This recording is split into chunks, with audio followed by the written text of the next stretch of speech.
I can't wait to peel back the curtain on Alexandra Gator. I lost my job along with 90 other people. I felt truly like I had nothing. Everything had been taken away from me. My dream career was ending. I felt so lost. I was about to quit YouTube entirely. I became an entrepreneur out of necessity. I've always just been so driven to just do something big and feel like I have a purpose. This job has honestly saved my life in so many ways. I've always been anxious. It's just something I honestly think I was born anxious. I have this really weird fear of going to jail. You showed up for our family, and that's what makes me so emotional about it. Mostly I don't really look at the comments anymore. I really want to have a family. I really want to be a mom. That's something I think about every single day of my life. Alexandra Gator, or as we like to call her, Gator, is YouTube's home decor expert. She has connected with millions through her YouTube channel and has made design accessible to both renters and homeowners alike. Beyond her YouTube fame, she's also an author and entrepreneur running her own company, Pom'd. She is on a mission to prove that everyone deserves to feel at home in a beautiful, comfy space, no matter the budget. Beyond all of this incredible professional success, Alexandra and her entire team hold a very special place in our hearts. Last year, when we were going through an extremely challenging time, they built us a home. In today's episode, we get into Alexandra's crisis moment, her struggles with anxiety, and what it's like to be a woman in the media. This is an episode you will not want to miss, so let's get to the root of Alexandra Gator. You want a real talk? Good boy. Yes, Real Talk is finally in stock. Oso loves it. You'll love it. And we're so excited. Genuinely, this has been such a labor of love over the past year and a half. Eamon and I have personally developed these questions and asked our friends and family over dinners and lunches and on car rides, wherever. They did not have a moment of peace. We were always asking the questions to engage conversation, but also to see if they were interesting questions. Some of them are quite intense and deep, and then we tried to pair it with a little bit of a less awkward one. So it really does bring you out of your comfort zone, and we've already seen some incredible moments. What is a relationship issue you're currently having? Ooh. Have you ever stolen anything? Ooh. So we're so excited for you to get one of these, put it on your coffee table. It comes with the wooden stand, so you can really spice up your holiday season. There are 100 questions, over 50 cards, and it's now available at drinkhabit.com. Run, don't walk. Welcome back to Reroot, everybody. We're your hosts, Eamon Bec.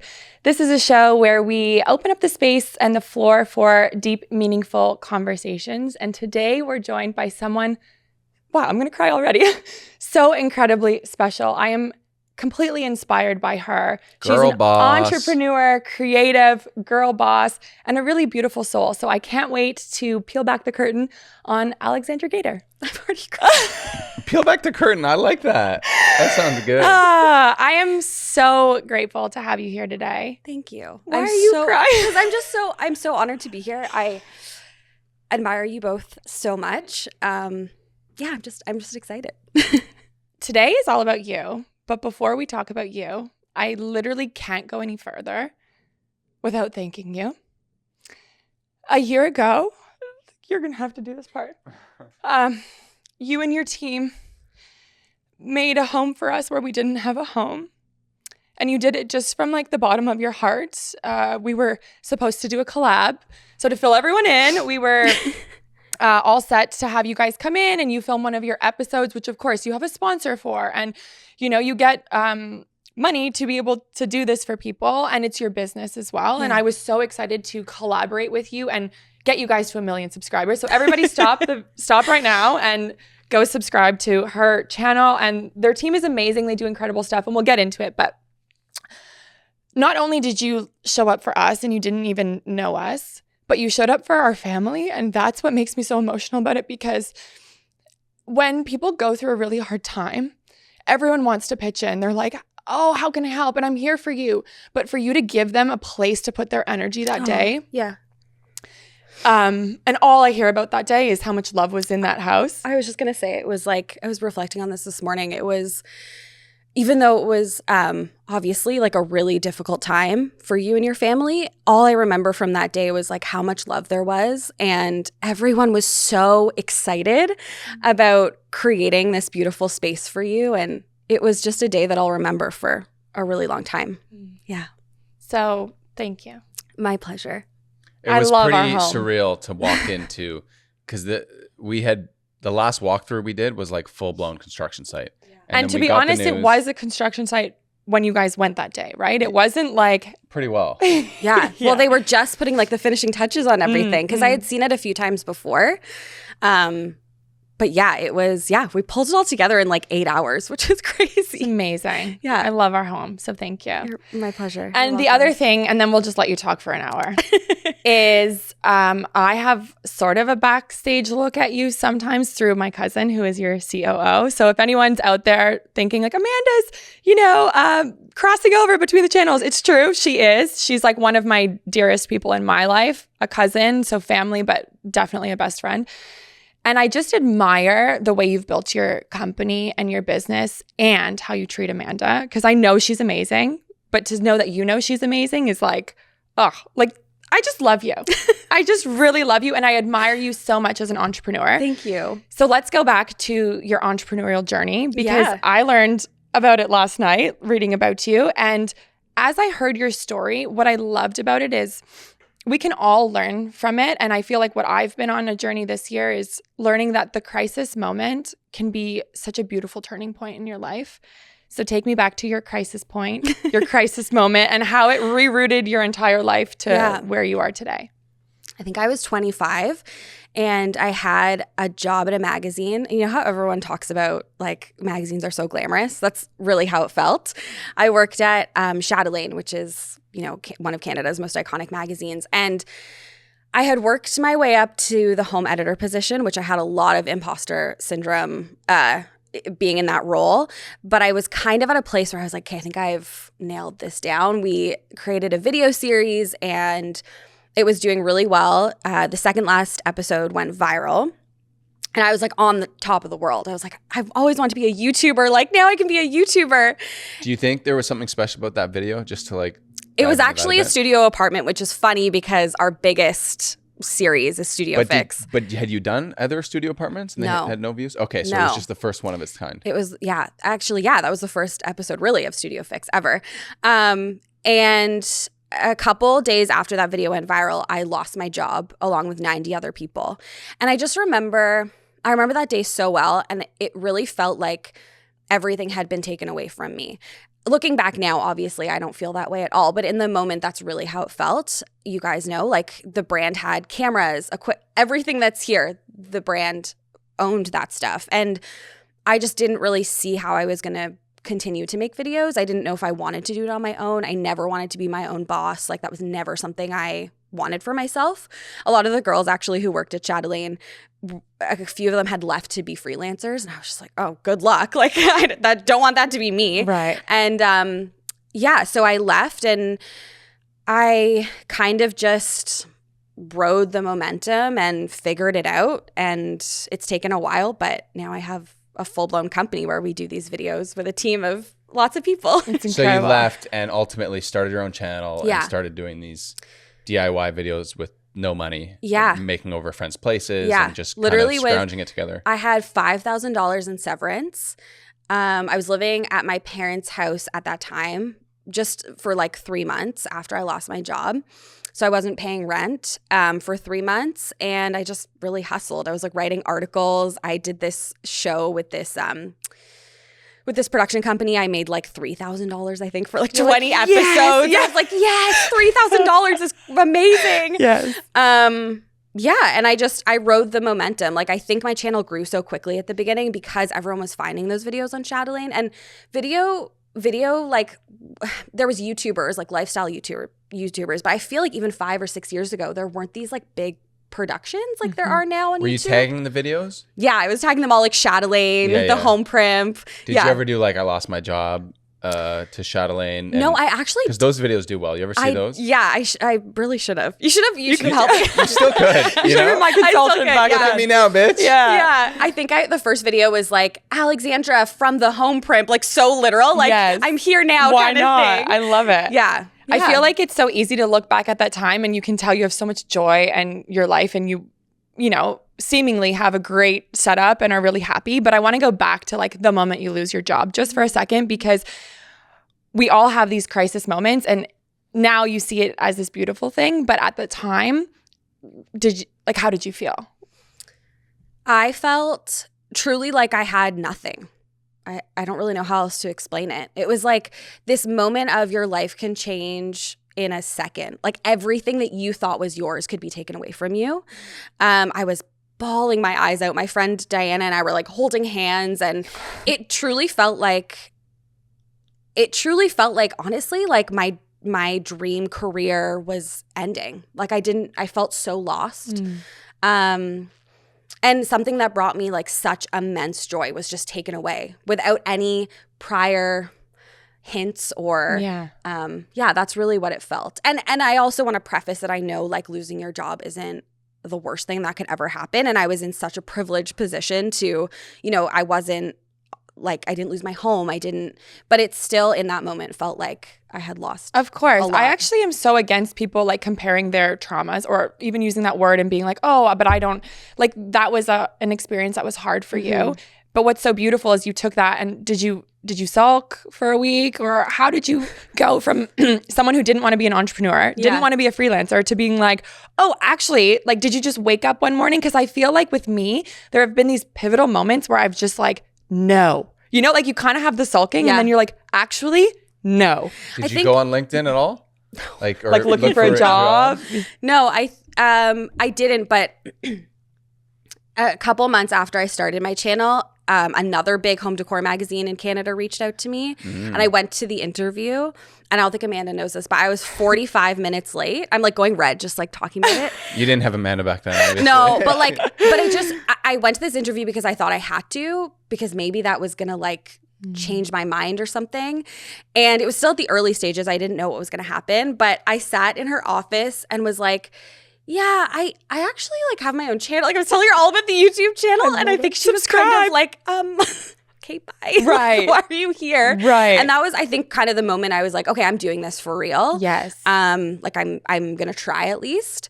So yeah, I guess to answer your question, I woke up the next day, maybe for a couple days, I was like, okay, I'm really, really sad. I remember I walked to breakfast, my sister, and I walked to breakfast and I was wearing like my pajamas. Like I was just like really down mourning. and out. Yeah. And then I just started. But that's kind of the thing. I think when I look back, like I've been like that my whole life. Okay. I just kind of get up and do it. Like I can't really sit still for a long time.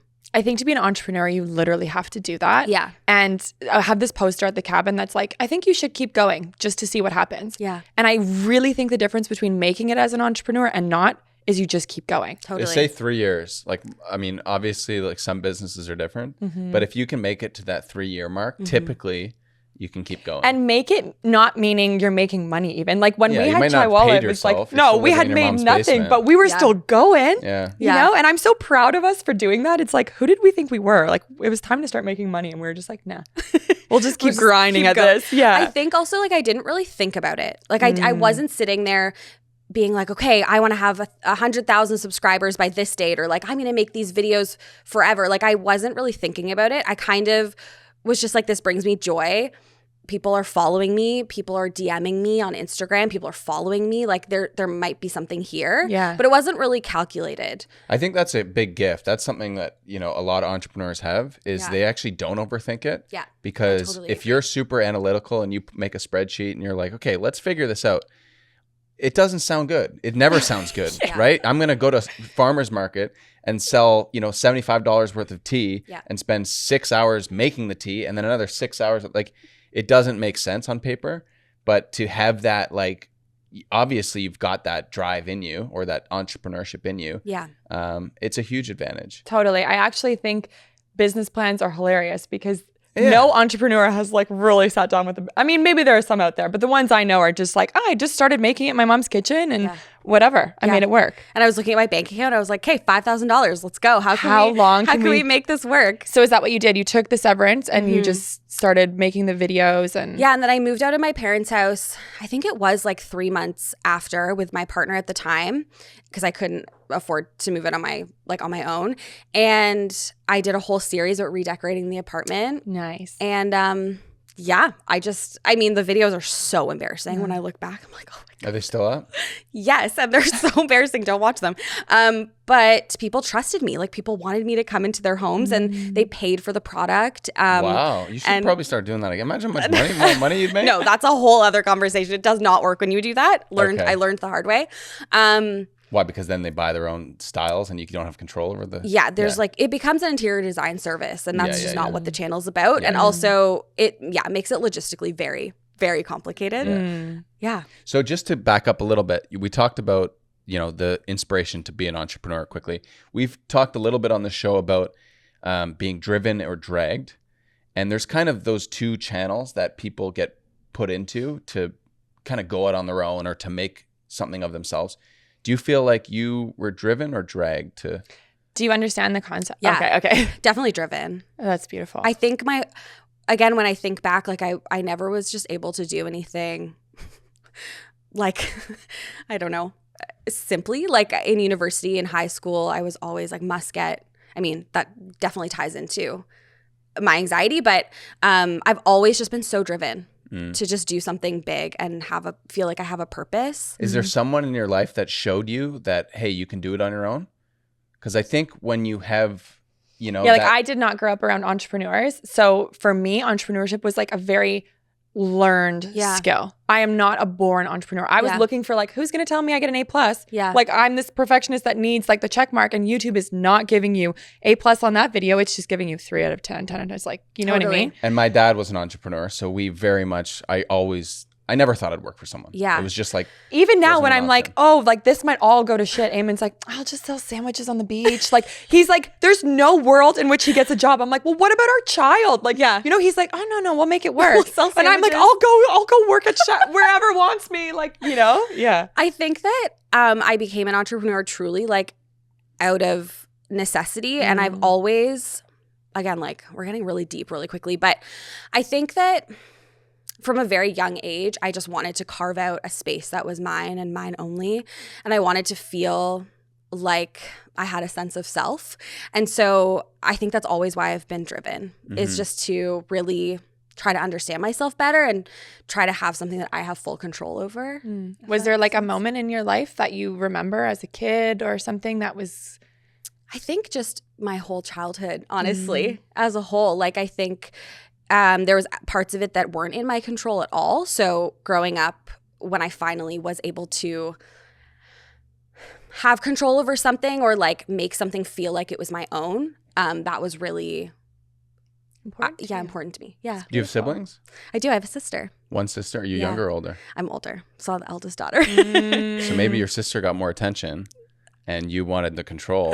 There's something there. Eamon says that because he's the younger sibling of triplets. Yeah. So he was seeking attention. Yeah. He's projecting now. I don't know that that's true. I see a lot of you and me. So, I actually do think you guys have a ton of similarities. And like Amanda and I have the similarities. Yes. So she'll be like, Eamon calls me the dream crusher all the time. So I'm just like venting to her sometimes. And she's like, Sounds bad I when think you say Alexandra thinks like I'm that because I have to just rein in like, Totally. hey, I want you to have all the projects and do all the things. But also there's only so much time and like, let's Yeah, that's why she's been like the best addition to my team and my life, really. You guys were literally just talking about maybe getting married one day. Yeah. Oh my God, don't spread any rumors. No, I was saying that like Amanda and I think are the definition of what a perfect marriage would look like. Like truly. Like again, it makes me like Honestly, so emotional. she's But it makes probably me the emotional closest because you thing love to her. Beck. And like having a Maroni in your corner. Yes. There's nothing better. but Amanda, you should just be on the podcast. She's in on. the corner. Come on. Will you come on for like 5 minutes? Okay. Yay! Say hi to all the. Are you crying too? I was crying back there. Aww. Well, can we set up the other mic, or is that too annoying? You could do that. Yeah, come Let's on. do it. Sure. Let's do Yeah, it. sure. She knew when I told her to come yesterday this might happen. So I this is know. great. This is my I opportunity. literally said to her, I said, you've given me too much credit. Are you kidding? Yeah. She doesn't get it. No, I know. Honestly, I'm going to give you a little therapy because Oh, God. my Hi. whole Yeah, issue. feels good. Are we in there? Yep, you're good. I'll pull this one back. Wow. Shout out to Andrew just I making am it just happen. so honored that Amanda's in the shot now. Yay!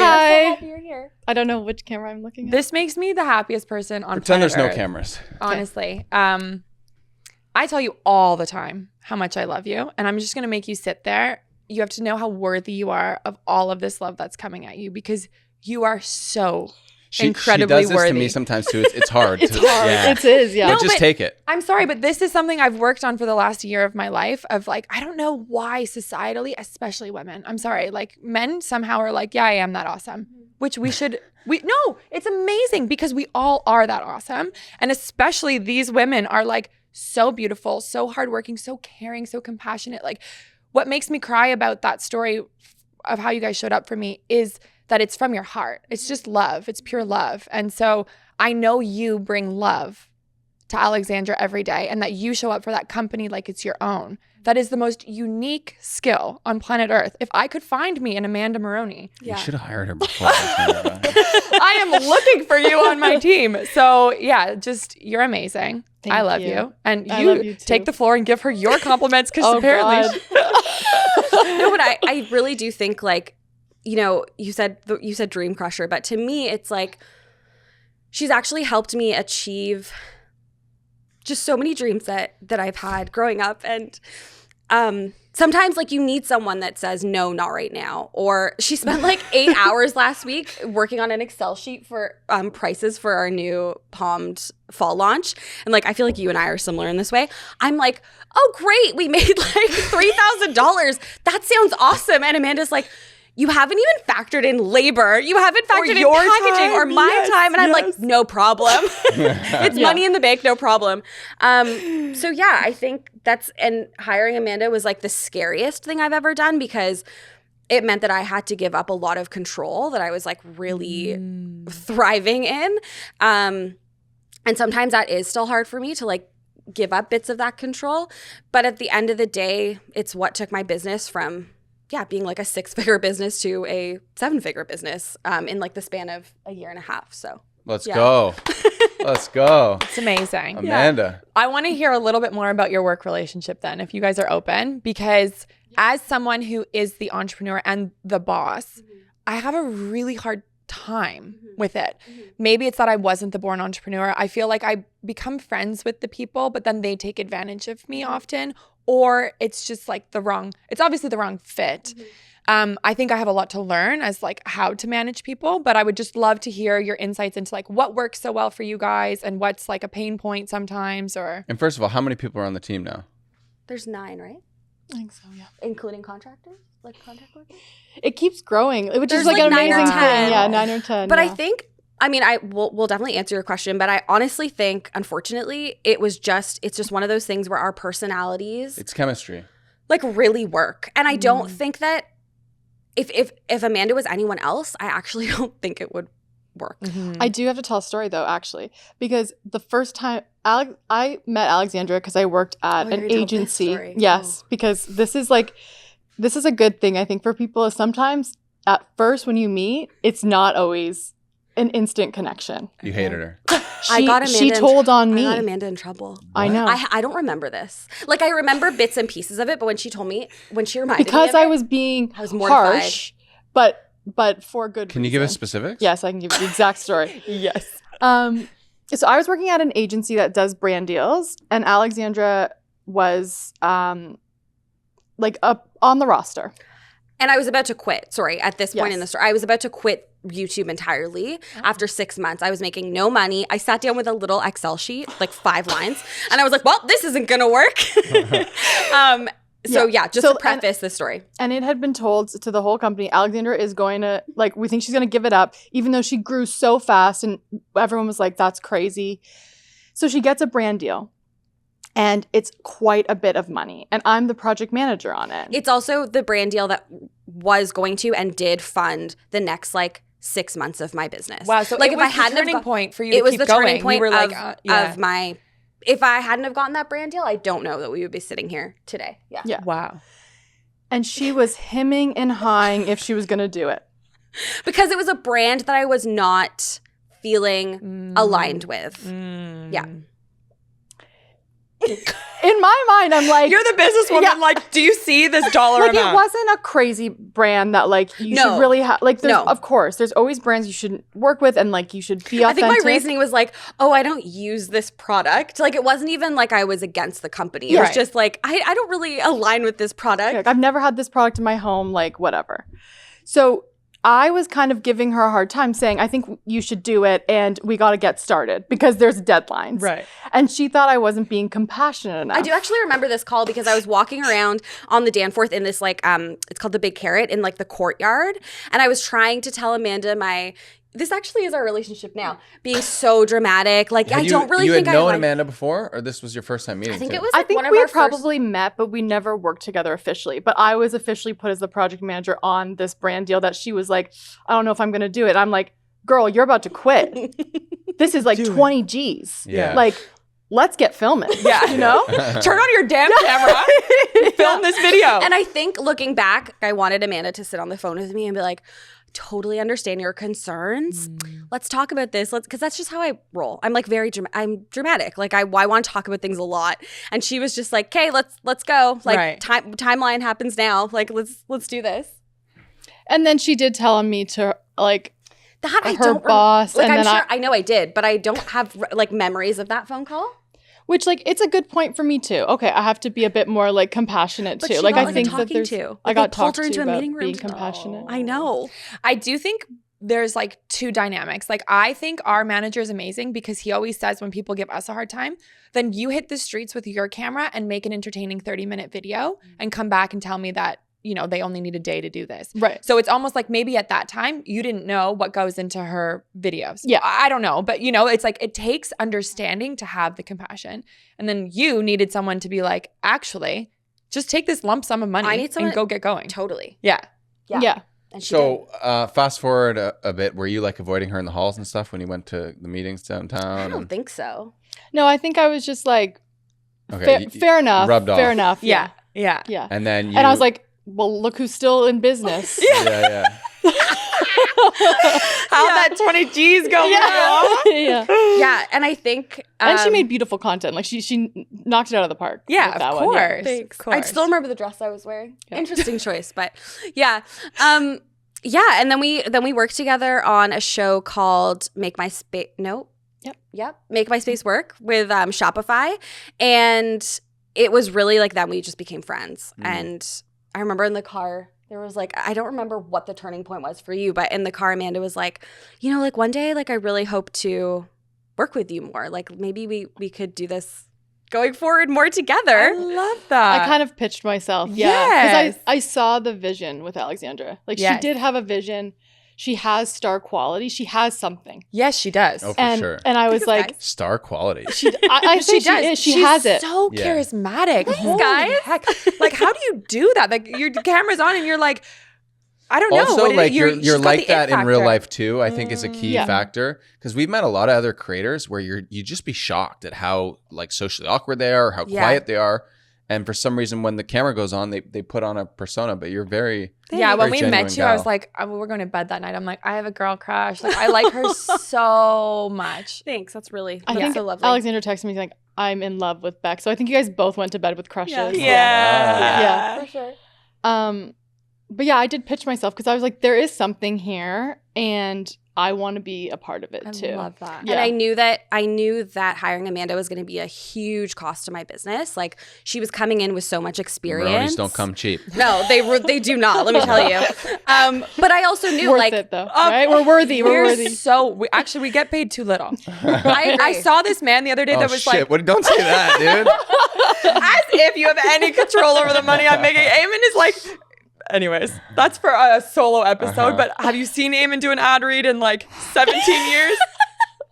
Who's making the money? Bro, she's just so good at it. You should actually get Amanda to do some. I bet she'd crush it. Yeah. No, I know that's Alexandra. She's like, draw the line. Yeah, I yeah. think that's also why we work so well is because we know what the other person is good at. Like, I think there could be, I think what I was saying before is anyone else in this position, like Amanda has a lot of control over the business. Like Amanda, everyone trusts her as they should, but like everyone, she is sometimes more of a boss than I am. And that can be really hard for someone who started, you know, their own company from the ground up. And I think if it was someone else who maybe wanted to be in front of the camera, like that could get a little bit dicey. Yeah. But Amanda so respects that I started this channel and that like I'm the face of it. She does.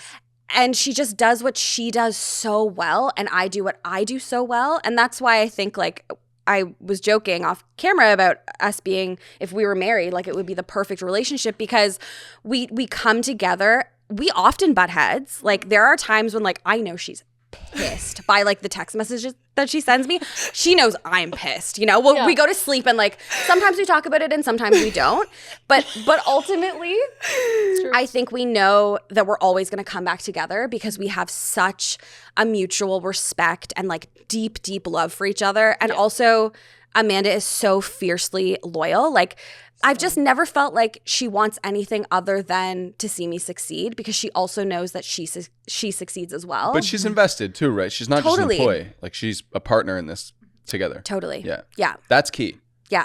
And that's what we're trying to build with Habit is we've brought on partners and we want to give people equity because ultimately she treats it like her business because it is. Totally. Exactly. I feel like you guys are such a great example of like women being bosses. And I'm just like enamored. I just love it so much. It's amazing. So you said it was the scariest thing when you brought Amanda in. It was financially scary. It was the control scary. Talk me through like making that decision. Did you just listen to your heart, your gut? Like what was it that was like, I'm going to do this because and what was I the need company, advice. what did the brand look like before that? Wait, you had part-time employees, full-time employees? I had a couple of full-time employees and I was so overwhelmed. I went through a bit of I can talk about this, right? Like, sorry, I don't know what you're about to talk about. So Amanda actually has control of your thoughts. No, I just we can cut anything if you don't want to Yes. talk about it. You can have final cut. I was going through something with my management at the time that was really overwhelming. I felt like no one was really in my corner. And they didn't mean to not be in my corner, but there was just a couple things that happened. Like emails were sent that weren't supposed to be sent to me. Yeah. And also we were trying to build a product line and I had put in a lot of money to make this happen and it fell through really abruptly. And like no one was there kind of protecting me saying like, here's what you should do next. Cause I think at a certain point I'm like, I can only take this I only know so many answers to this. Like I don't know. And I was just really craving having someone to call up to be like, what do I do? What would you do in this situation? And I think that, you know, you can have friends or you can have peers in the industry, but it's not the same as like a management or someone who is invested in your company saying, here's what you should do. And so that had kind of all just like blown up in my face. Like literally it was just really overwhelming. I didn't know who to turn to. And I had also been putting off hiring Amanda. And I think you called me and said like, okay, like I'm really ready to move on. So Look at me. I'm actually like in love with you even more that you put yourself out there like Yeah. this. But I think that's so key for anyone listening is like, you take the leap, take the jump, make the call because what do you have to lose? And you were listening to something in your gut that was saying she's got it and I want to be a part of it. And so you just put yourself out there enough times that she was ready when you did it the last time. It's like people think, oh, I've already said I want to be a part of it or something. I've said my piece, but get a little aggressive. Yeah. Not aggressive, you know, but just. And there's been these moments in my whole, like during my whole life, but especially, actually my personal life, my career, where like I just know something in my gut. Like I'm like, okay, this is really scary and it sucks that this is happening now. You know when those things just appear and you're like, why today? Like I just wanted to have, you know, a nap. But it's like, no, you have to do this. And that's how I felt. So I emailed my accountant and I think I was probably like, hey, do you think I can pay this person this salary? And I had this moment where I was like, if I hire Amanda, it's going to make my company more money. Like I think, you know, I wasn't doing the math like maybe a regular entrepreneur would No, do. but that's what entrepreneurs do. Eamon's an estimator at all the times. He somehow knows like how much money we have in the account, but he doesn't touch he doesn't even know how to I don't log even in. have access. He literally doesn't know how to log in, but he knows. Yeah. He's Wow. like, I just know. Yeah. No stress. No. That's why you guys look beautiful. This and is this is nourished. why we are different though, because like I low key am stressing all the time. But no, but in that sense, I was like nervous about it. But then I thought, okay, well, if she doesn't make the company money, then like she won't be a part of the company. Yeah. Like I won't be able to afford to pay her. Yeah. And I think we might have talked about that too. And then And I think an important thing for people to know is you weren't paying yourself a lot Right. So you're at that paying time. Amanda So more. she was paying me more. Yeah. Than her not taking a lot of money, which I think entrepreneurs do, which people who are YouTubers or imagine what a YouTuber is doing don't think that. They probably think she's pocketing all this money, she's rich. Yeah. But that's not how she set it up. no. And I think you knowing that too was like you just understood it from like the creator perspective too, because you had worked with so many creators. But I think Amanda knew like, okay, it's my job to kind of build this company up, so you can pay yourself and we can, you can achieve all these dreams and goals. And Totally. Yeah. I don't want to brush over you saying you're low-key stressing all the time. We got to go back there because you know what I think is true about Eamon is you look like you're never stressed, but then I notice like things that pop up with you, and we talk about this all the time, and I'm like, oh, baby, are you actually just like stressed about X, Y, and Z? And he's like, I just didn't have he doesn't say it like this, but he doesn't have the language sometimes to recognize that he is low-key stressed all the time. So I don't know. I think maybe you are a little low-key stressed all the time. And then I always know because he gets these like sores on his lip. So everything seems cool. And then about this. he's got this sore and I'm like, babe, Like canker what sores, is going on? And he's like, actually, I've been carrying like all this stress. Yeah. I will say that having Amanda on the team has actually, like, I was checking the bank account all the time, making sure I could pay people. There was one Friday where people almost didn't get paid because it bounced back. Like, just, that was what caused me a lot of anxiety day to day and stress. And I feel like passing that off to Amanda, I look at the bank account sometimes, but it's not something that consumes me all the time. So like being able to pass that off was really helpful. And I think it just maybe doesn't stress Amanda out in the same way that it stresses me out. She has that business mind. And she's like on the Excel documents looking at our projections, like so much Excel. I thought it was really fun We after. need way more Excel in our We life. don't have any Excel. Literally, I tried to open an Excel spreadsheet and I don't even have it on my computer or yours. So we do not But have you enough. have the skills. You could Yes. Excel it up if I it was could. downloaded to the computer. She I doesn't. could, but She I could. don't. She She doesn't. could. You know, actually, like not to talk about me, but I feel like when I lean into my creative side, that stuff is harder and harder for me to like sit down and do. that's how I feel. And or now, how I felt. yes. Yeah. And now that I'm a mom as well, I'm Yeah. like, I'm sorry, I'm not spending my time doing that stuff. Like if Yeah. I'm gonna do something, I'm gonna create. Yeah. So Yeah, and I think, just passing that off and being like, okay, you have the tools and the skills to create a spreadsheet that shows us how much money we'll have in the account in 3 months, in 4 months. And I tried to do that, and my brain doesn't work that way. So yeah, I don't stress about that stuff really anymore. And like, I don't know, I kind of just still trust that everything's gonna be okay, but it's also really helpful to share that kind of burden with someone else. Totally. Like at the end of the day, it is like it falls on me, but I don't know. Like it's we're It's we're 'cause doing it to. There's two people versus one person doing it. Like you both have each other, and I think you were alone for 3 years, and it was hard to not have anyone to talk about it with. Yeah. I can't imagine, being an entrepreneur on your own is one thing, but having it as a YouTube creator, I think comes with a whole other, list of stress because A, it's you, so you're in front of the camera, the pressure's on, and then B, you have no one to talk to it about.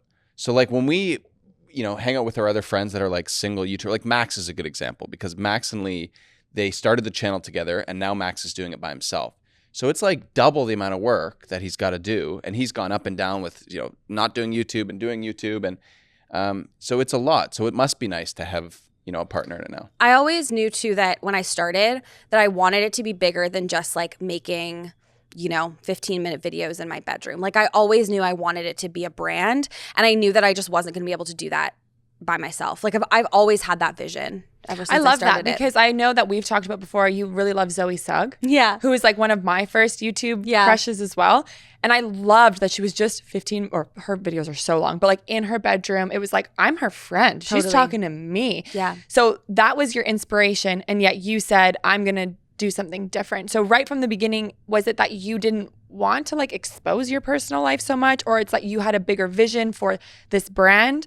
And then if so, why name it Alexandra Gator? And do you carry that burden of like, there's so much in this we have to Yeah. unpack, but like I feel pressure like as Eamon and Bec, and it's our personal lives, it's so different, but it's like when I don't want to film, we don't make money, we don't do, when I want to have a baby, I don't make money. It's like, there's no mat leave, we were saying this morning. Like it's just, there's so much. I think we need to go back to like you understanding that you didn't want it to be your life online. Was that like a conscious thing, or was it more that you wanted the brand to be bigger and I don't think it was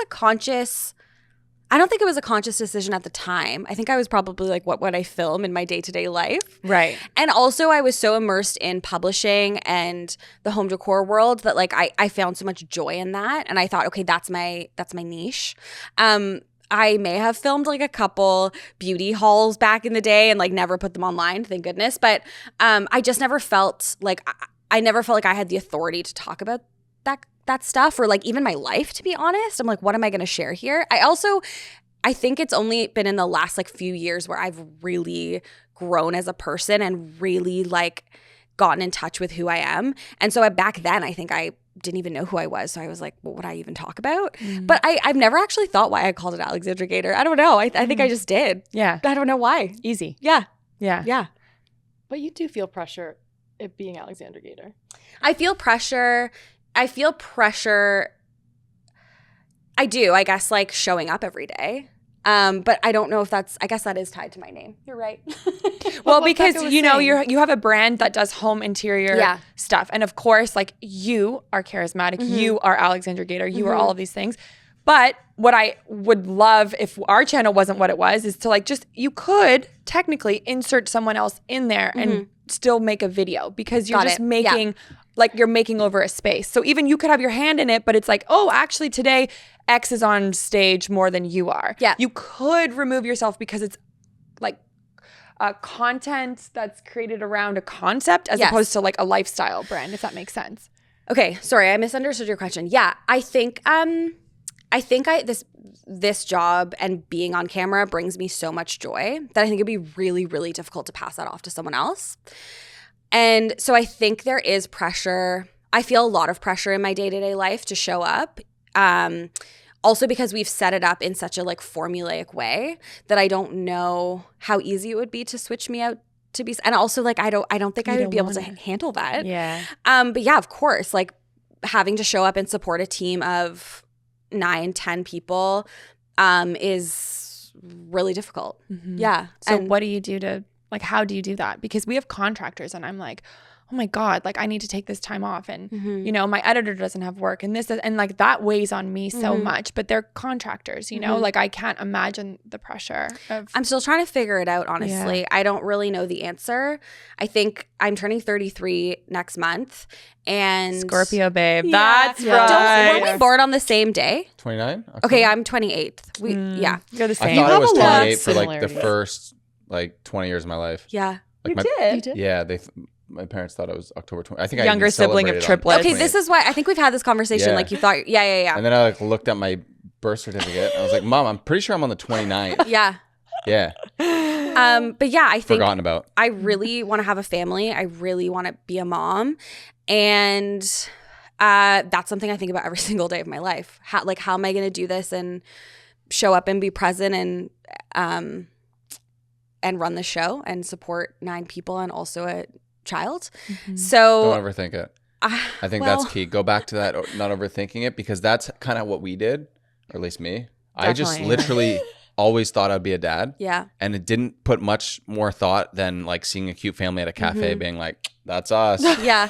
And then like the first 6 months, I was like, how are we going to have a business? How are we going to continue our lives? Mm-hmm. That's not necessarily what she No, but I'm just saying that it just happens. Like it is harder and you know, there's a bunch of other challenges, but you do still it. will do it. I agree, but I also think that it is different for women. And like I think there's a lot of talk about like my body online already. And even just like thinking about, okay, I'm going to be 9 months pregnant and we're going to be on set in someone's basement apartment. Like, what is that going to look like? And I already have a hard time with sometimes like I might not be doing as much of the physical labor, and like I have a hard time with that. And I think as a woman, it's like also when you've given birth, I mean, I've never given birth, but like I'm assuming that you don't feel like yourself for a few months. And so it's those kind of things that I think about. It's not necessarily like I know I could do it and be a great mom, but You will be a great mom. thanks. Frankie was like such a feisty little I'm girl really when you upset met that her. she's not And here. I know, but honestly, she'd be like buzzing around, being way too. Yeah. We'll have you see her after. You wouldn't be able to have your 3 drinks on the table. Yeah. Yeah. And I think also, you know, this job, okay, this sounds really dramatic, but I'm being quite serious. Like this job has like honestly like saved my life in so many ways and made me just feel so fulfilled in a way that I didn't before.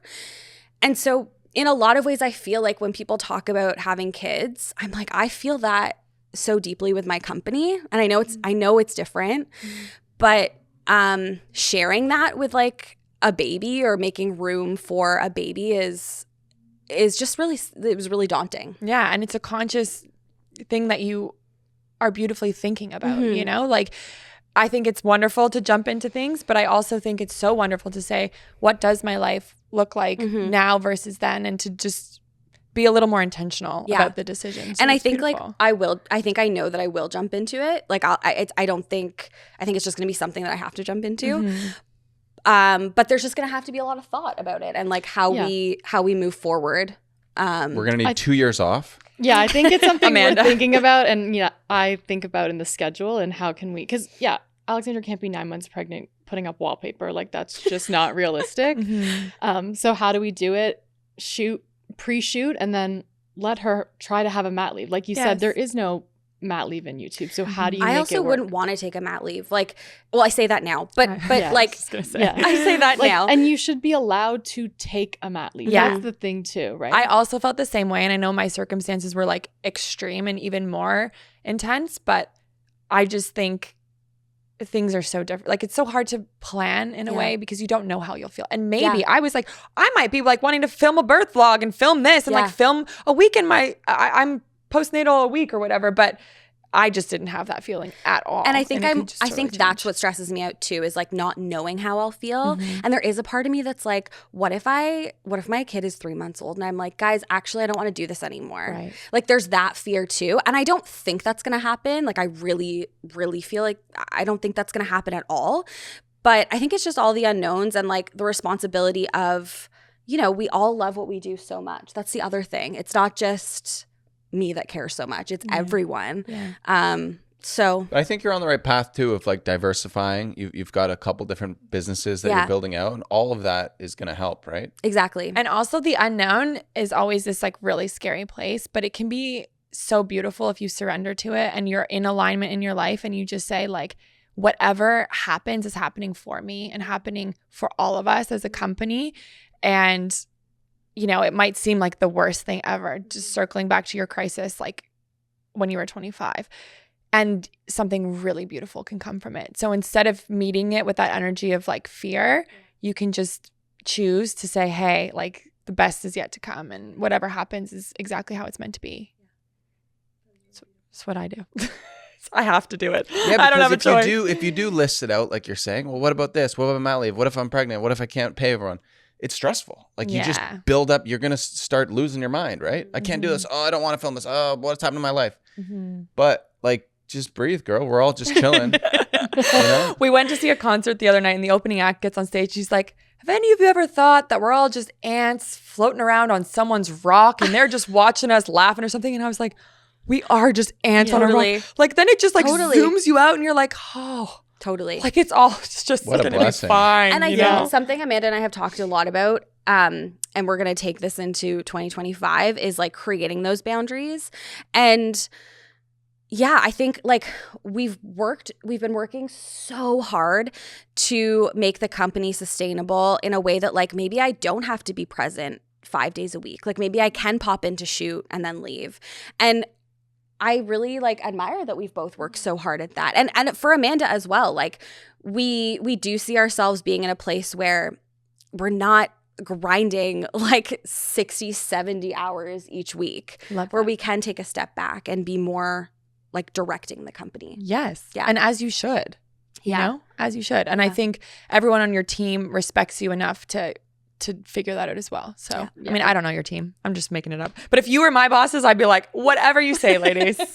I think they're all like so talented too that we would all figure out a way to make something great and figure out new roles or people taking on different things for a period of time or however. Like there's going to be flexibility and changes. And it's going to be beautiful. It's going to work. Yeah. I feel like just to dive even deeper into like stuff with Alexandra, we're going to thank Amanda for, honestly though, genuinely, thank you. Well, it's been so fun. I love you all. I love you. Bye. Bye. She's actually still going to be here. She'll just be off. Help yourself to some of that banana bread I made. You get to chill now, Amanda. Take off your shoes, relax, drink your 7 drinks. Are you comfortable with me going back to you saying people talk about your body online? Sure. Because that is like, what? The grass is always greener. And what I thought was so beautiful about you not sharing your life was that you wouldn't be subject to the comments that someone who is more of a lifestyle person. Sometimes I'm just like, okay, well, people are going to say that because I'm open and vulnerable. And so they think they have the right to. But I just would have never suspected, like when you said that, it hit me. I was like, what? So yeah. So I've always struggled with my stomach. For a while, the doctors thought I had Crohn's, and then they didn't, and they've basically said that I have IBS. I have like inflammation in my small intestine. I actually recently figured out that it was because I was on a medication for 6 years that was causing so much disruption within my gut. But my stomach is always bloated. Like I always look pregnant, and that's something I know about myself. But when I started online, I was so naive to thinking that I'm talking about home decor, like no one's going to comment on the way I look. But I get a lot of questions like, are you pregnant? Or you've lost weight or you've gained weight or whatever. And again, I think as a woman, like our bodies are always fluctuating. It could be because of stress. It could be because, the time of the month. Like there's so many factors. And yeah, people just like to, I don't know, comment on that. I gained a lot of weight pretty quickly, again, because of medication I was taking. And I just became aware of my body in a way that I was always really thin. I was like 90 pounds. I was always underweight as a kid. And I just never thought about my body in the way I think that maybe other people did growing up. I didn't hit puberty till I was like 23, I'm pretty convinced. And so my body just changed really quickly. And then people started commenting on it. And yeah, I thought about it. I was very aware of it, if that makes sense. Totally. Like I was aware of how things looked on my body or yeah.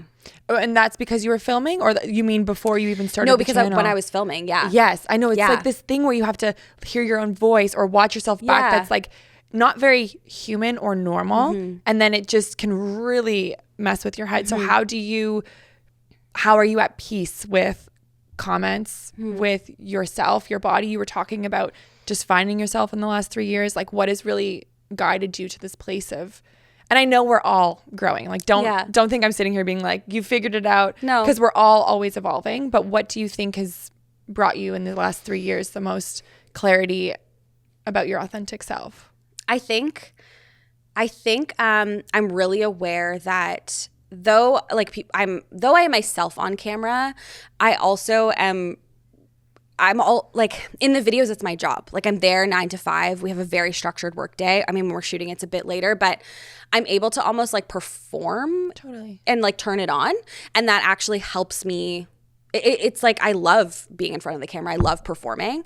And then when I go home, I get to be myself and have lots of feelings and emotions. I've been in therapy for 7 or 8 years, and it's been the most transformative. Like I've been doing psychotherapy, and it's been the most transformative thing I've ever done in my whole life. And so I guess I'm just aware that there's like more to me than what people see in a 20-minute video. 100%. And it's not, I don't have to talk about my life like in the way that you guys have to show up, right? Like you're sharing your life. And so yeah, but the comments still hurt, right? And I think we've obviously talked about this a lot of like the one negative comment really will stand out and stick with you all day, and you could read the thousands of other ones. Totally. And it's because your body is creating a chemical, like a hit, when you read that negative comment. So you're getting such a peak of whatever chemical is cortisol. Yeah, stress. And so anything else just doesn't even match. It doesn't even compare. And you can't even process anything at that point because you're at this level. Yeah. When we were talking offline a few weeks ago, or I guess months ago, we talked a lot about comments and how, your crew will, Monday morning sit down and, hey, did you see this? Hear this? And it's kind of a little bit of a, your business is based off of this, but ultimately I don't think it's a healthy thing.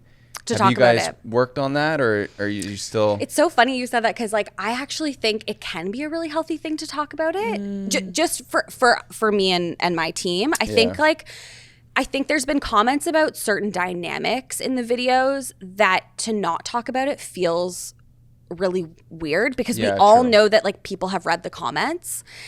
And talking about it has really helped us as a group. It kind of like lets the moment pass. Like we get to like laugh about it and share about why it's making us feel upset, and then being like, okay, but that's not true, or this is what really happened. And we get to take that power back, I think. It's really interesting because we don't have a team of people who are involved in like comments. It's not like we have to navigate what it would feel like for all of our staff to be on camera and then people to be talking like we still about have them. Characters in the videos, right? But not in the same way. Not in the same way, no. Yeah, and it's hard to know like how do you navigate that with But a I team mean, of if people? someone puts a derogatory comment about Alexandra's body, like to me, it's like, let's just delete that, right? Like, why would we need to? And that's sometimes well, honestly, like mostly I don't really look at the comments anymore, to be quite honest. Like I'll look at them for maybe 15 minutes when the episode goes live just to see what the vibe is or what people, like, because you always know there's going to be like a theme. Yeah, and those people are not going to be commenting that. Like the people that click on that video in the first half an hour, they're stoked. But if there's something that I just find like I get really, it like hits me and then I'll feel a certain way about it. And if I talk about it, I realize that like it actually doesn't matter. That's great. Like it just takes the like weight out of it and like I don't know, the negativity almost out of it. But like I guess to be honest, we don't really as a team look at comments anymore. Or I'm speaking for Amanda and I, but yeah. Nice. I saw you did this portrait, or you had a painting done of like one of your negative comments about you wouldn't know design if you ate a design sandwich. Is that still in your bathroom? It's so funny because I had that in my hand a couple days ago because we're making over the new studio, and I'm like, this should be up on the wall. And like I looked at it and I laughed, and like that's what I mean. Like it's funny. But that is a good comment. It's such a good comment. Yeah. Like remember that one comment we got? It was like. I mean, it's so derogatory. I probably couldn't even say it on the podcast, but it was so well put together of like this string of inappropriate words that it is funny. Yeah. Right? Yeah. It's like that person's a poet. Yeah. It's a poet with a poet. Design sandwich. And I think now that I'm aware of my body, I'm like, yeah, I do look pregnant. Like you're not wrong about that, but it's also like you have no idea what's going on in my day-to-day life. Totally. And I think before it affected me more, like I felt like I had to tell everyone like I'm going to the bathroom like 10 times a day and I feel sick and and it's like I know that. Yeah. So I think that's what I mean about like being in therapy and like really knowing myself. It's Well, like I know who I am. That's the core. If you can just brush it off. But I don't think I was there for a really long time. I think I was looking for like outside approval, and then when I didn't get it, like my whole life I've, A+, like check mark. And when you suddenly don't get that approval anymore, you're like, wait, what? And instead you're seeing negativity come in and stuff that you just it's like there's no guide or a book or even other creators who have done it long enough to be at this point in the journey where they're like, oh, hey, this is what I've really found helpful. Yeah. I love talking to other creators about it. Yeah. But I think just like knowing who I am and Yes. knowing that like I don't need to tell someone my day-to-day body struggles. Yes. Like, they don't need to know that. I know it. So Yeah. that's I why think my you look stomach wonderful, by the exploded. way. Thanks. You do. You always do. Thanks. Honestly. Thanks, guys. Yeah. So do you remember, you said like you've living in this constant state of sort of stress and you remember being anxious for a long time. Like, do you remember being a kid and feeling Yeah. Wow. I have this very visceral memory of maybe I was like 5 or 6 and waking up in the middle of the night with a tummy ache. And now I look back and I'm like, oh, that was anxiety, like worry. Wow. I've always been anxious. It's just something I honestly think I was like born anxious. I think it was just something that is just always going to be a part of my body. But I wasn't diagnosed with a clinical anxiety disorder until I was 16 or 17. And I was not well. Like in high school, my friends gave me these like worry dolls. Do you know what worry dolls are? No. I think it's like kind of like, oh, she's always worried. And they're these little dolls and you put them under your pillow.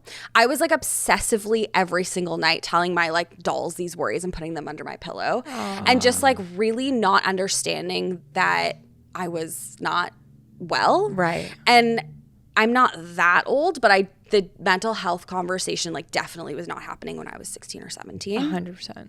And so I was diagnosed with a clinical anxiety disorder. And what brought you to that diagnosis? Sorry to interrupt. Amanda and I were talking about this the other day, and I don't actually remember. I think Okay. my mom took me to Sick Kids and to like get tested for anxiety, I guess.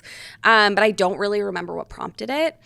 And then a couple years later, I developed a panic disorder. So basically, I don't know if you're familiar, but people can have panic attacks. But panic attacks sometimes can be so distressing that like your body fears you having another one. So you become like you like develop phobias or you can't go to certain places. You start attaching airports or supermarkets. Exactly. So that I developed a panic disorder when I was in university. I actually remember the first panic attack I ever had was in a journalism class, and we were like writing this 2-paragraph paper thing, and he marked it like right there, and I got an A+.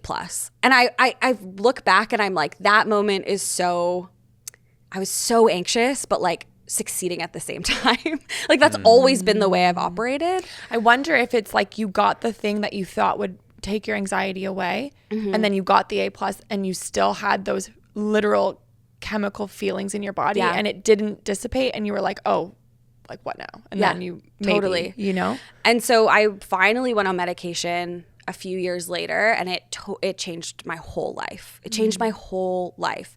And I really resisted medication for a long time, but and I'm not like, I think some people can take medication, some people it doesn't, you know, it's not one size fits all, but for me it like really, really, really helped me. It's amazing. I don't think I could like do what I do without that like help.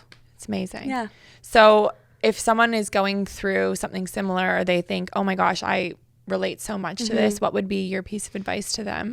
Well, like last week, I went on a trip to New York, and so traveling is like really, it has become very difficult for me. And like getting sick and traveling, like those two going together, it makes absolutely no sense. So sorry, you're afraid it's going to happen, or it happens? Like you kind of both, because I think I Okay. make myself ill. Yes. But I have this fear of like getting sick when I'm not at home. So like Okay. being in a different environment, or like being on a plane and getting sick, like they're kind of, again, like I don't know why it doesn't really make sense. But last week I was going on this trip, and it was the first time I was traveling alone in a really long time. And I almost didn't go to the airport. Like I cried the whole way to the airport. I think the Uber driver was probably like, what is wrong with this girl? Like I was fully having a panic attack. My body was actually making me feel like I was sick. And it's really hard to feel in control. And the thing that really helps me is just like talking out loud to people who I trust, or people that I think will understand. And that always really helps me, just talking it out and being like, this is how I feel. I know it's not rational. Can you just listen to me for 10 minutes? Just talk about how I feel. Totally. And sharing that online too. Like I've started to share that a bit on Instagram, and it's so crazy how many people feel the same thing. And I think everyone says this, but like knowing you're not alone in that feeling. And even in those moments where you're like, no one is going to understand. Like last week I was like, no one's going to understand. Yeah. No one. And so many people did understand. Yeah. Well, it goes back to your point when we first started talking about like losing your job and like that crippling feeling. And I really believe like regardless of how glamorous your life looks or successful you are, people feel emotions the same weight, right? So if someone's upset about, you know, something that is not relative to, you know, someone in a third world country, like, you know, everyone feels that stress and anxiety and Yeah. It's you know, like we're producing the same chemicals it's the quite same literally in thing. our body, right? Yeah. So, and I know exactly what you mean about the loop. Like when you're in that loop, you feel as though these thoughts are happening to you. There's no way that you could control them. But I think what you're learning and you've found as a tool is when you speak it out, the loop kind of, you're like cutting off the loop. Yeah.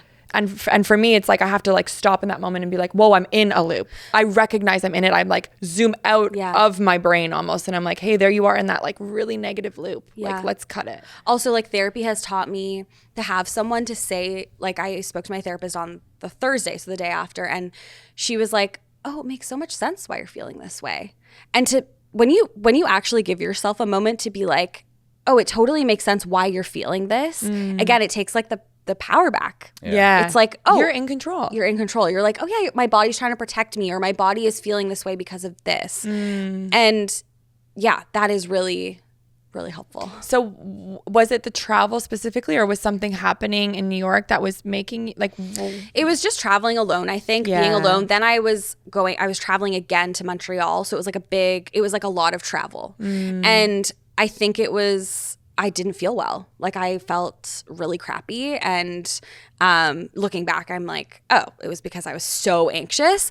But yeah, it's the feeling of like, I'm going to be stuck. I'm going to have no one there. No one's going to believe me. Like it's just all these crazy thoughts of Once you not have trusting one. myself. Totally. Yeah. Totally. Yeah. But it seems like you do trust yourself at the same time. So you are existing in this place of like, I feel like I'm not in control of these negative thoughts, but also it seems like you have a really strong gut. Like if you listen and you tune in, Yes. you I think have in that those ability. moments, that's why it's so frustrating. Yeah. Right? Because I'm like, I know that this is irrational. I know that my body is making me feel this way. But it doesn't take away from it feeling What that you're way. feeling. And in those moments too, like I give myself grace to like not go to every single event that's happening, to go to bed early, to like I really know my limits as a person. So like even at the wedding, I'm like, okay, I'm you know, checking out at 11:30. Like that's my great. cutoff. It's so good. And I realize like a lot of people don't set those boundaries for themselves. or they for have me, a it's really partner who's important. like, no, you're not going home at 11:30. So do I. Do Who's you? on the dance floor till 2:30 in the Yes. morning. Go Noah. Yes. It's so wild. Like at his brother's wedding, I had just finished chemotherapy. So understandably, he did let me go home at like I mean, midnight. the fact that you even went is Thank you. I was actually the officiant. Very Okay, proud of. well, Yeah, that's I officiated the wedding. I had wild. just finished chemo, and I go up to him at like maybe 11:30. I don't know, or noon, midnight, and I say, "Is it okay if I leave now? Like I'm gonna get a ride." And he goes, "Baby, you gotta go home. But is it okay if I stay till as late as possible?" That's what Noah said to me this weekend. Really? Yeah, and he he's tucked me like, in. He's like, I'll come tuck you in, and then I'm "That's going great. back. That's so good." But have you ever felt in those moments like maybe I guess it was different? Do you ever feel like you don't allow yourself to feel like you are entitled to go to bed at 11:30? Yes. Yeah. Old me for sure. Yeah. I'm a completely different person. But like Yeah. old me was like the perfectionist, is Yeah. like the people pleaser, the whatever, stays and parties, even though I'm like so exhausted and really need to go home and just go to sleep. That's what for I'm like sure. really currently trying to work on. Yeah. Is feeling like I can go into bed at 11:30 and feel so entitled to be there. Yes, and not only entitled, but like I love myself enough to listen to what my Yes. heart and my body are saying. Yeah. Like that is the gold. It's not like I'm entitled, so I'm gonna like lie in bed here. It's like I love myself so much to just Yeah. like tune into my heart, and it's like, hey, we're just tired. Yeah. Like take me to bed. Yeah. You know? And like, Yeah. that's Yeah. so beautiful. I'm trying Well, hard to our work on partners that. aren't like really helping, but yeah, like literally, even the other day, he's like, "Oh, I mean, yesterday we went to Yonge and Dundas Square and we're wearing pumpkin costumes to." I loved it. I saw mean, it on I love Instagram. it too. He does. My challenge is the balance between he pushes me outside of my comfort zone. Yeah. Pushes me to do things that I don't really want to do. that I know are fun. So it's like, oh, did I want to stay at the wedding later? Oh, so when I'm in bed, it's like, maybe it's all worthiness. I'm not sure. But it's like, it's that mix of, am I missing out on like a time that he was just trying to push me to like continue to stretch myself to have even more fun, if that makes sense. It totally does. Yeah. And sometimes like I give into those moments. Sometimes I'm like, okay, Noah, you're right. Like we should go on this trip or we should do this thing. Right. But then other times like I'm really working on also communicating with him, because the difference is like Noah doesn't work in this industry at all. He has no idea. I mean, he has some idea, but he's not here day to day. He doesn't understand like what it physically takes for me to be on camera, to like give, because also when we're doing these makeovers, like I'm like giving people me and my vision and all of those things, and so I'm really trying to like in those moments say to him, I'm really tired and here's why. Yeah. But like you go have fun. Totally. You go do it. Yeah. He just thinks you're shooting video. Like Yeah. It's amazing though. Like I interviewed Eamon for a podcast and then him to me. So I just want to say, I know that the energy you're giving is so much more than the energy we have to give. Because when we did yours, it was like 8 p.m. and he's like, I gotta go to bed or do a cold plunge or like I'm just murked. And I'm like, really? Was it that? Well, I was just interviewing. Then when it was my day, I'm like 7 p.m. I'm like, put me to bed. I am exhausted. Like I put it on today, you know? So go home after this. You need to go to bed. Like seriously, you're doing Amanda, amazing. she gets the day off after this. Yeah, Amanda. But I think it's also like telling other people what you need in those moments. 1,000,000%. And Noah is like, is just he's so able to receive that. And I think the perfectionist in me like sometimes doesn't want to tell him like, you know what, I'm not feeling great today, because he's like ready to go all the time. Really? So how does he feel as a partner of a YouTuber? Like, how does he navigate you with this like massive company? And I love the Armchair Expert podcast. And Dax is always talking about like having this badass woman as his wife and how like, I mean, it's not fair to not ask Noah. Yeah. But how does he navigate being your partner, do you feel? I think at the beginning we really struggled with it actually. Yeah. I think Noah is so successful. He's so smart. And I think there are moments where, I mean, I feel like he's not here to kind of, but from I think it sometimes is hard for him to, for me, like sometimes to be like, hey, this is how it is. Or like, you know. It must be weird, like if you get recognized in the street and stuff. Oh, he loves it. Oh, he loves it? He loves it. But I will say, something about Noah is that he created the boundary of like, I don't really want to be in your videos. Like he's like, I feel like it's taking away kind of my privacy. And so he isn't in our videos. And like sometimes he'll want to be on Instagram and he'll tell me when he wants to be, and that's that. But I feel like ultimately that's healthier. That's so great. It also makes it so that like I can go home and just have like, I don't know, like a home life. Kind of. Yeah. Totally, girl. I get it. Yeah. I think the big difference between our lives is that you do have a very clear end. Yes. Right? We struggle with like, well, I'm working. Yes. I'm taking a video of you making dinner. I'm taking a video of you making a tea. I'm taking a video. And it's like it never turns off, right? Yeah, exactly. Until I started setting boundaries, being like, oh, actually, like, no. And then he's like, it's kind of confusing because sometimes you're in and sometimes you're not. And I'm like, I know, I'm confused too. Yeah. Ride this that with was me. Like Noah I don't know what to tell you. Yeah, he was like, I don't know. I don't really. And I think it really scared him at first too. Also, when more people have like started to come up to us and he's like, this is really weird, but like awesome, but kind of weird. But I think he gets to step away from it whenever he wants. Yeah. And I think that's really healthy for him and our relationship. Totally. So he's not like walking the streets of Toronto being stopped all the time. Or some people come into his work, which is like a bit of an issue lately. Right. But like again, he like loves it. Right. So he'll pretend that he doesn't. Yeah, he's like, but he's like, follower came to. I love it. Yeah. It's like Bob's like at the Home Depot and people are like staring at him. He's like, can I help you? They're like, are you Bob? Like, yeah. He's like, oh, right on. Yeah. Rushes home and tells us. Yeah. It's the cutest because he's in it without being in it, which sounds similar to Noah. Exactly. People do know him and love him. And I'm sure you know this, like those like characters on the outside are the ones that the audience just loves. Yeah. It's like, save Bob at all costs. I'm like, yeah. You know, like they just are Trust obsessed. me, I know. Yeah. Yeah. But I think like I know that he admires what I do, and I know that he admires the company that I've built. And we went to this wedding last weekend, and he was a groomsman, and like, this is gonna make me cry, but like almost every single groomsman walked up to me and said like, Noah wouldn't stop talking about what you do for a living. Aww. And so like Noah doesn't necessarily tell me that every day, but I know that He's he proud of you. feels that way. Yeah. Is there any better feeling than when you know you've been talked about in like the my gosh. sweetest way like I that? know, with all Like, the boys. the boys. I do it all the time, maybe. Oh, I'm All sure. the time. Well, I feel like when we moved to the cabin, the crowd up there is Eamon hangs with like 62-year-old men who like ride their tractors, and like it's I not love like that for you. Well, I don't know if I love it for me all the time, because he'll come home It's and a he'll be little like, toxic. the effing wives, and I'm like, Like that's the culture, "Whoa." right? Like complain about the Right. Yeah. And so what do you do in that scenario? I kind of shoot the shit with them, like, oh, wife's on my case again. See? Yeah. Horrible. Wife's on my case. No one ever said that. I'd be like, bye. Exactly. As if I'm on Eamon's case. Like, this guy has the dream life. There's no case to be had. Yeah, but I gotta be relative with the boys. I can't be saying like, "Mom, my wife's amazing." I don't know what you guys are bitching about. Try You it next can time. say that. Exactly, and see Try what it. Yeah, and happens. see what happens. Because isn't your wife amazing? Yeah, of course. Yeah, I would try I it. think you should try. I'd like a report back. Thank Actually. you. Yes, Yeah. we're going up this week. Okay, I'll so- tell you how it'll go. Yeah. It'll go, "Oh, my wife's amazing. I don't know what you guys are complaining about." Crickets. Well, Crickets. not inviting this guy over anymore. Yeah, but You know? then they're not your real friends, baby. Yeah, but I need a little social hit. Yeah.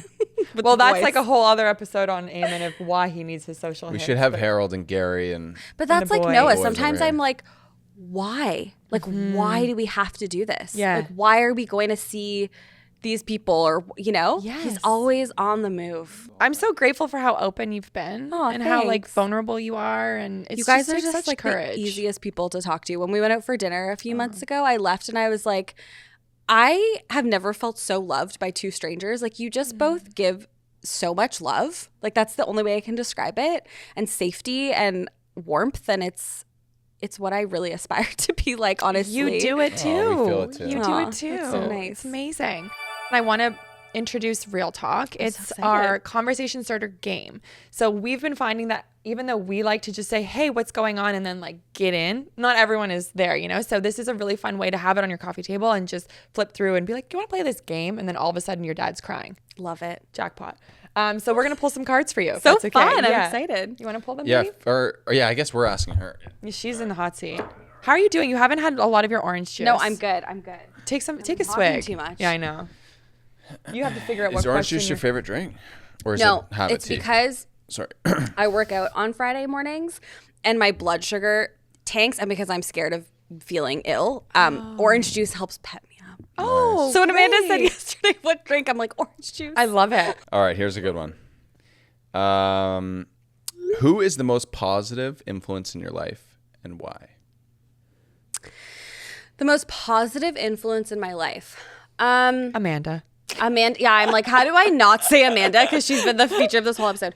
Amanda, but I would also say, I would say, honestly, like my whole team is beautiful. Yeah, such a positive influence on my life. I think of every day about how people have chosen to work for me and my brand, and it blows me away every time I think about it. Like, it's amazing. And what you do see in the videos is how we are in real life. We have the most fun. Like, Graham and I have the most fun, I think, like, ever. Like, we have the best time together. Yeah. And then being able to like create something from a blank slate and turn it into something beautiful never ever gets old. Part of me is like so jealous that you have this amazing team and Yeah. you get to call it your job and like hang Yeah. out and dance and all the fun things you guys do. But it's also super like we talked about, like there's definitely got to be times where you're like, shit, I wish I just made YouTube videos, I think about that sometimes, but then I always come back to So it I is couldn't worth imagine it. these people in Yeah. I couldn't imagine not having these people in my life. Truly. Like, I couldn't Community. imagine you it. You have a community every day. Exactly. And like, we are Be all careful. such close Tomorrow, friends. he's like, we're hiring 5 more people. We need a Knocking bigger on our office. door. Yes. Literally, can I tell you,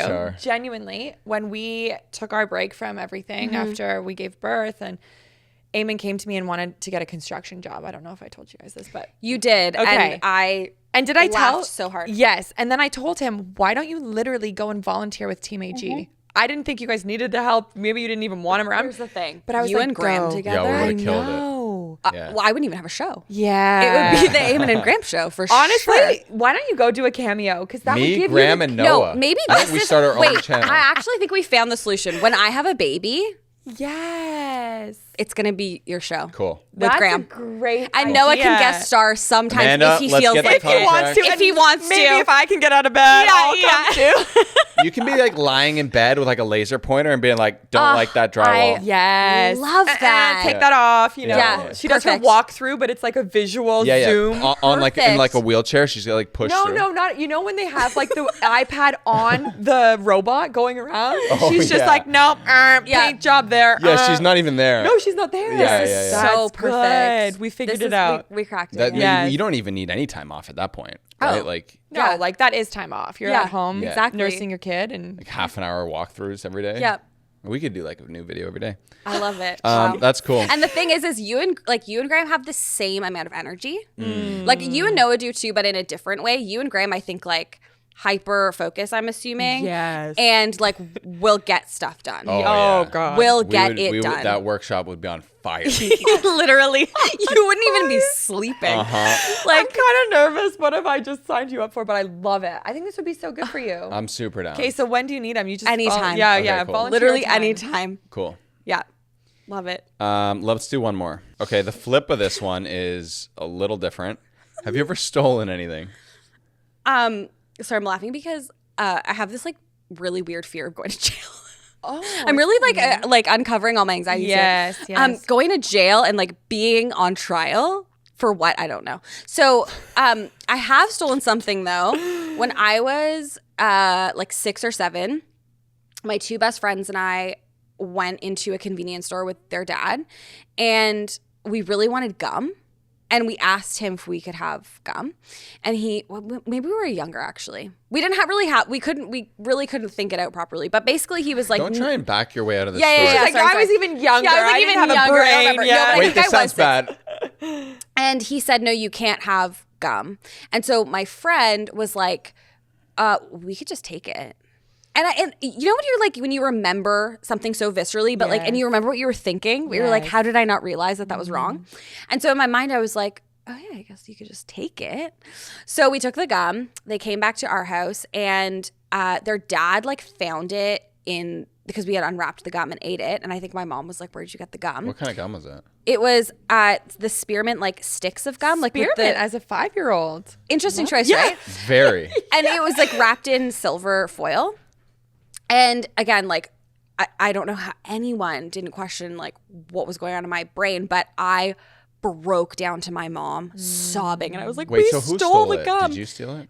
I mean, I was like, A part. I was a part of Did you it. take it off the shelf or? I don't think I did. Wow, I you're think it was my carrying this friend who heat. had the idea. I feel so similar to you in that way. It's like I just had to be a good kid, you know? I don't know where Yeah. that comes from, and Yeah. if it's nature or nurture or what. Yeah. Probably a combination. But yeah, I broke down. I confessed to my mom, and I think I thought I was probably going to jail. She was like, thanks for telling me. She was really nice about it. And then we had to return it. I don't know what we returned, thinking back to it, Yeah, because I'm we had like, where was unwrapped the like all gum? the gum, but we had to go and tell them we stole it. Oh, And Maybe do you you just know- paid for it. Pardon? Maybe you just paid for it. That was probably it. Yeah. They probably made us pay for it. And that convenience store is like around the corner from my parents' house. And I went into it a couple years ago, and I was like, oh, like the feelings were there. Wow. Like the police could bust in right now. Like you committed this you crime 15 years ago. Lock her up. Yeah. God, honestly, I remember, this is like not the same thing, but one time I ate sunflower seeds in the basement. You probably don't even know this story. And I must have left the shells somewhere. Like, I don't even remember all of the things. But my dad came upstairs and he was like so upset that there was these sunflower seeds. And at first I was like, I don't know who did that. And literally within seconds, it was like, I don't know, my whole being was like, Yeah. tell him now. You know, Yeah. I just broke down crying like, that Yeah. was me. I ate the sunflower seeds. Shame. But honestly, to be honest, this is like unraveling and unworking of like my inner self at 34. It's like shame, guilt, whatever. It's like, just be honest and say, oh, I ate the sunflower seeds, or just bring them upstairs. I don't even know why this is a memory that I have. But when you were telling me this story, I'm like, I know the feeling, because it's like a horrible feeling. Like, you know you did something wrong, but like you're not really sure why it's wrong. Yeah, I think there's the confusion around it. And you're like this kid who wants the approval of the parent who's like asking the question, and you're like, oh, like, I want them to not think I left the sunflower seeds downstairs. You just don't have this at all. I just try to figure out how I don't have this. Like, is it a religious thing? You mean like shame and guilt? Yeah, like, I'm not I've religious. stolen a lot of stuff. You mean shame and guilt? No, I think hers. You've stolen a lot of stuff. Yeah. Oh. Eamon was a naughty child. Yeah. Big Yeah. yikes. Okay, these questions are so good. Sorry, are you ready? Are you good? Of course. Okay, you're given a whole month off. What do you do? Eamon just found this new, like, we're all about like inspiring people, or your dad found Yuri something. Yuri, Noah. He was basically saying like everyone should take 3 months off in the year. And you think it sounds insane and it sounds like impossible and what a privilege to do it, but like everyone should do it. Like, figure it out, because you don't know who you are as a human being until like the noise is gone. Yeah. So I am super drawn to like literally retreating, whatever that looks like. If it's an actual retreat, if it was like all the things I've always wanted to do, like a silent retreat, meditation retreat for like weeks, I would just go all in on like the uncomfortableness of sitting with myself, because I just know I would come out of a month and be like happier and healthier than ever. I think it would be amazing. So I'm going to do it. You should do that. Yeah, I know. I was going to say, even my whole thing right now is like Frankie. I just like, what is she going to do while I'm doing a silent retreat? I'm like, sit there, child. So she's not to make that as an excuse, because there are still amazing things you can do with a child and everything. But like, when I think of retreating pre-Frankie, it would have been a much easier retreat. Now it's like, my mind is definitely thinking about her and how she's having a good experience. Get it done while you can. Yeah, you go do your silent retreat. I love that answer. Yeah, what would you do with a month off? I think I would just do everything really slowly. Yeah. Like, I don't think I would go in with any plans. I would just sleep in till I wanted to sleep in, go to bed when I wanted to go to bed. Just like take everything. Sometimes during our like craziest weeks, that's what I crave the most, is just. Do you sleep a lot, or? You seem like you really into sleep. I sleep a lot. I sleep like 8 to 9 hours. Yeah. Same. And if I don't, I get sick. Yeah, We've same. talked about this. Yeah. And usually, like, when I have a cold, it's because I'm so run down. Underslept. Only got 10 hours. The last cold night. is literally just telling your body you need rest. Like, that's all a cold is. I'm completely convinced of it. Are you like a high maintenance sleeper? Like, do you need like cold room? I can 2 sleep pillows? anywhere.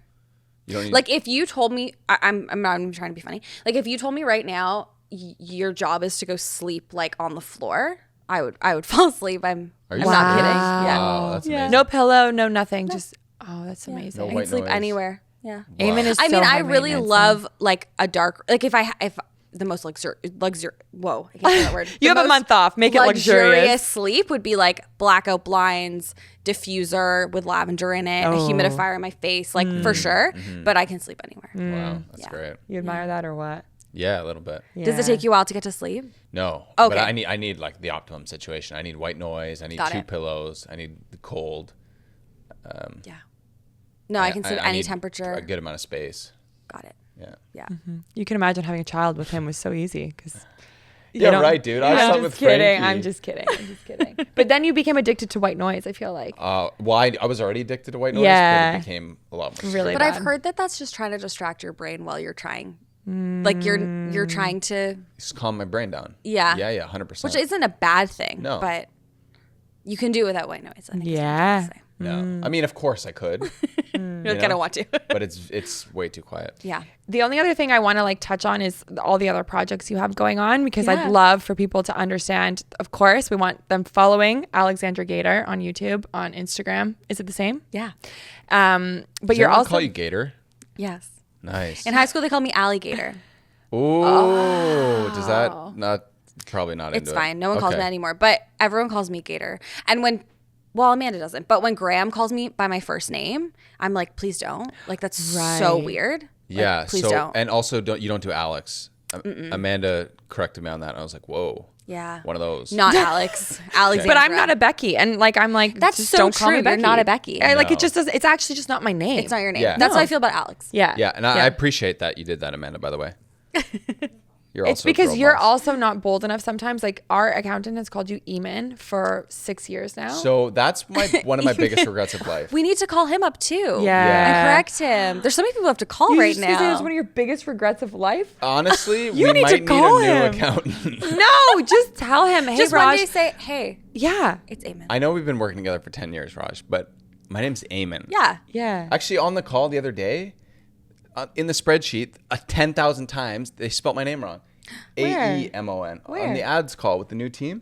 And I called them out. I was Oh, like, good. by the way, like, who wrote this spreadsheet? Because they need to be fired. You know what's funny about names is it does just make you feel a little less seen. Like, oh, just take the minute. We've hired you as like an agency and get my name right. You know, like Sometimes it's just- brands call me Alex, I think, because they want to be like, hey, Chummy. Alex. Yeah, And that's it's- how I felt, right? I was like, I kept using the word Alex. Yeah. And Amanda's like, yo, by the way, she doesn't do Alex. I felt literally it's more don't like cash. identify Yeah. with that. Like, it doesn't feel like your name. like my, yeah. But Gator's fine. Okay. Lots of people call me Gator. If you're looking for a nickname and a casual way to Right on, address right on. it. Love Okay, so where else are you exploring and what are you working Yeah. on? So I have an e-commerce brand called Pom'd Marketplace, and I'm really trying to add to it. We have this whole exciting plan for it next year, which is really exciting. And on So what are those right now? October- Shoes, slippers. So we do little slippers with pom-poms, and you can like change the All pom-poms. different sizes? All different sizes. Whoa. When Eamon Yeah. saw that last night, he's like, "Did you know?" I was they're like, getting Amanda into didn't shut that down? Sizes? They have to inventory sizes. I'm like, yeah. I know what's crazy is we've had to change the sizes because in Morocco they make slippers like the babouche is really really tiny. Like you walk with your heels hanging out. So we have to go through this. Anyways, it's been a process.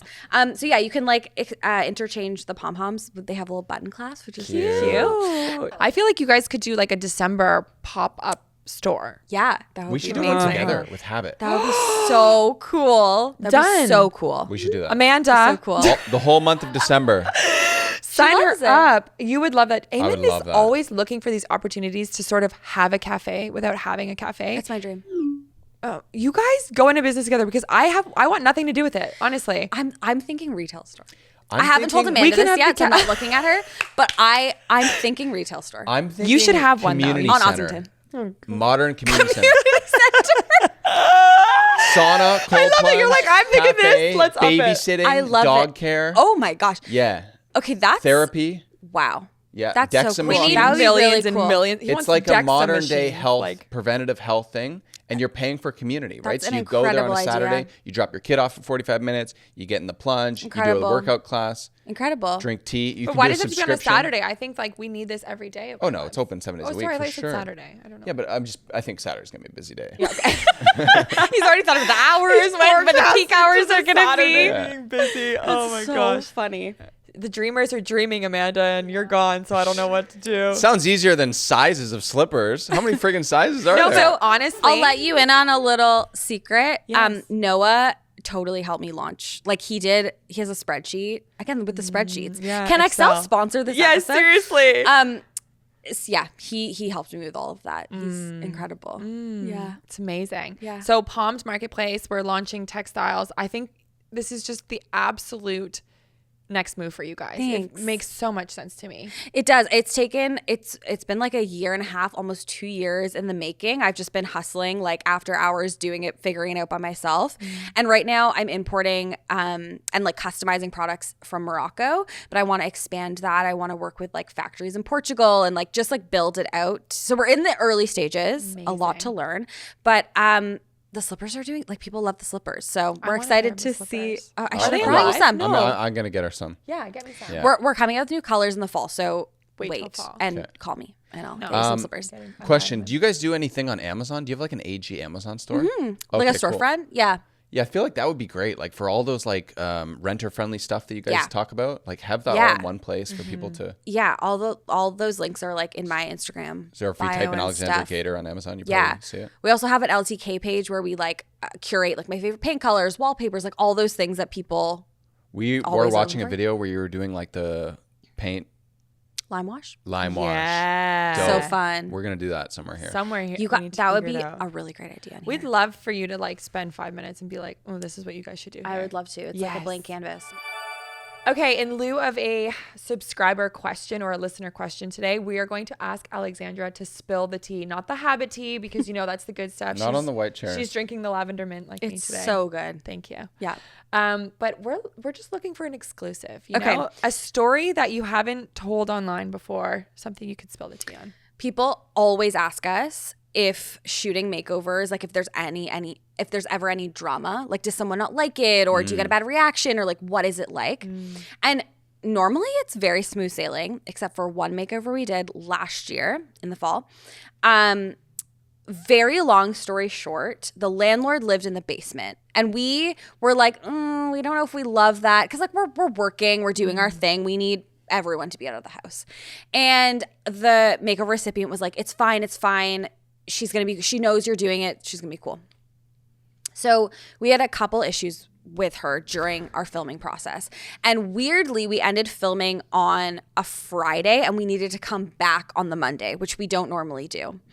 And Graham was like, I think we should set up a camera. We had all our gear there, like thousands and thousands of dollars worth of equipment. And again, we're never leaving it there for like 2 or 3 days. So we set up a Ring camera, and we caught the landlord walking up through the basement stairs into her tenant's place and like checking out all the things we'd done. And Graham was on a run, and he texted me in all caps, the landlord is in the unit. And we found out later that the landlord had been like coming up during inappropriate times, like into her space. And we talked to her and we were like, this is not okay. Like this is totally violating your privacy. And what we didn't realize is there was no door going down to her. So like they could open the basement door and just walk up into her unit, like her and her boyfriend, like the landlord and her boyfriend. That was the wildest thing we've ever So encountered. the Ring video clip is going to be on our Facebook page? We actually do have it. Perfect. It's crazy. Like, Crazy. yeah. And did she stay in that apartment? Do you know? I don't know. Yeah. Well, it's probably so beautiful. I know. Well, that's the whole. I was just How thinking would that. you Like, she's leave? like, how could I leave this place? Well, we were also saying the same thing. We were like, we've just made it over, but like Yeah, this is not a you gotta safe place go. for her to be. Wow. And it was wild. It was like the wildest thing we've ever had to deal with. Like someone trespassing into her unit and like looking at our work and looking at what we were doing. Wow. It was crazy. I don't think she didn't say anything though after, right? Yeah, she didn't say anything. That's what we were worried about. And then we were going to be like, we have the Ring footage. You're trespassing. Like we can Yeah. call the cops. Yeah. Yeah. Oof. Yeah. Wow. I mean, our landlords are always in our unit, but they're also our family, so I guess they're allowed Yeah. trespass through. Yeah. Our always using our cold plunge and sauna too. Yeah. And our Gosh. booth. Oh my gosh. Get rid And of our them. booth. They're They're never not in the booth. I have had the best time with you. Me too. This podcast I have felt like really called to do, and having you on this couch has like reminded me why, because we get to see you online and you're so fun and charismatic, but there's so much more to each of us than you think you understand or know or could possibly ever know. Like we're still learning ourselves. So thank you for just like opening your heart and sharing so beautifully with us. Thank you for having me. I can't wait to be like best friends in real life. Like Oh, I we know. started and then I had know. this kid and it's like, you know, okay, I feel like we should sign this off because we'll just talk forever. So thank you guys for listening and you for having make me. sure you subscribe to the podcast everywhere and subscribe to Alexandra Gator. I just know in my heart we can get them over the 1 million. So let's do it. Like, let's do it overnight because that'd be fun. Also, we are still on the mission to become the world's most rated podcast. Reviewed. Reviewed, Same thing. rated. We're not there yet. We're getting there. But if you like this episode, please take 1 second, leave us a review. And before we go, just a reminder to head over to our Facebook page, the Reroot with Eamon Bec Facebook page. There's a beautiful community of you guys who just chat and can chat about the episodes, what you loved about them, what you're learning from them. And it's a great place to submit questions. So future questions for Eamon and I, or we'll let you know when guests are coming on and you can do a video question that will be featured on an episode. Gator's coming back. So Gator you is can leave a question. definitely coming back. We are just scratching the surface on Gator. All right. We'll see you in the next one. Love you guys. That was so great. You're amazing. Oh my